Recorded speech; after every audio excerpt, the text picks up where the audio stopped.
So today, we're diving into a really intimate and powerful account of what happens when you have to confront a painful truth. But this isn't a story about some big, dramatic blow-up. Nope. This is about a quiet, deliberate, and frankly powerful internal shift.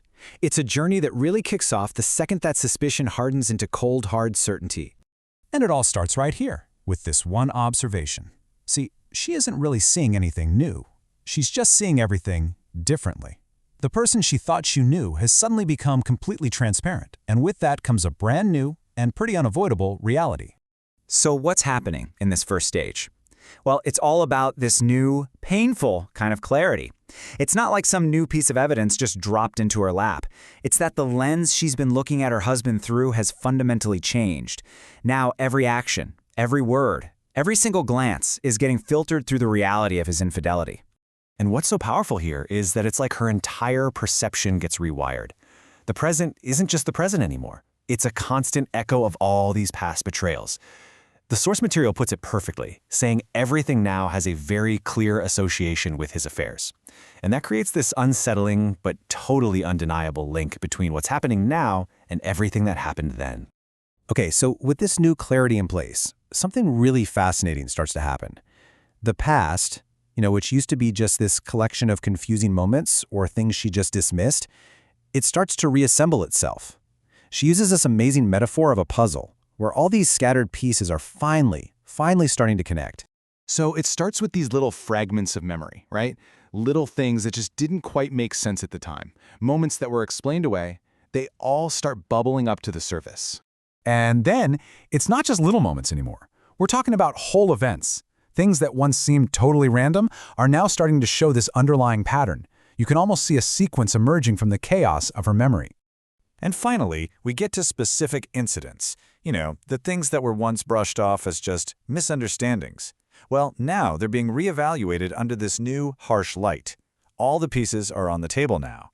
And boom, here's the payoff. You can almost feel her sense of shock and astonishment. And it's not just at him, but at herself. At her own dawning comprehension. She's surprised by her own ability to see the full picture now that last piece is just clicked into place. But of course, this leads to the big question, what now?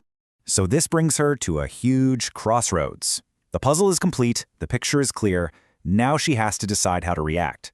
Does she confront him in this huge storm of emotion, or does she choose a totally different path? And this is where it gets really interesting, right? Look at how she weighs her options. Confrontation isn't rejected because it's scary. No, it's rejected because it feels exhausting, disgusting, and just low. She sees it as a path that will only end up hurting her more. But silence emerges as this strategy for self-preservation.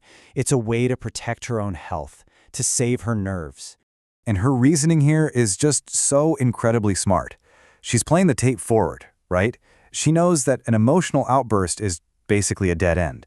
And that question she asks, and what comes after the hysteria, that shows she's not just looking for a quick release. She wants a real, sustainable path forward. So let's be super clear about this. Her choice to be silent, it's not weakness. It is not denial. It's the exact opposite. It is a powerful, conscious decision, and it's driven by maybe the most fundamental human drive there is, the instinct to protect yourself. And this is the psychological engine that's driving everything she does from here on out. It's this deep recognition that her own well-being, her mental, her emotional, her physical health, that's the number one priority. And any action that undermines it has to be rejected, period. This quote right here is the absolute heart of her decision. I mean, listen to that. She frames her own mind and energy as a finite, valuable resource. It's like a form of radical self-respect. She recognizes that getting into a toxic fight would be spending that resource, spending herself on something that just doesn't deserve it. That is a profound act of self-valuation. So this decision to preserve her own energy, it leads her into the final stage of this part of her journey. See, after rejecting confrontation, she doesn't just sit there and do nothing. Instead, she consciously, deliberately, adopts the role of an observer in her own life. And let's be clear, this isn't passive at all. Becoming an observer is an active, strategic mental process. It's a conscious shift from being a participant trapped inside the chaos to watching the whole situation from the side. This kind of mindful detachment allows her to fully accept this new reality, to get a feeling of being above it all. And it's a necessary step, right? It's a way of gathering her strength before she moves into whatever the next phase of her life is going to be.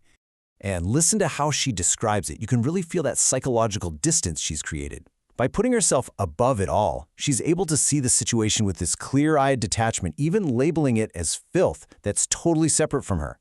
That perspective, that's what gives her a sense of control and keeps her from being emotionally dragged down into it. And so, we end with this question.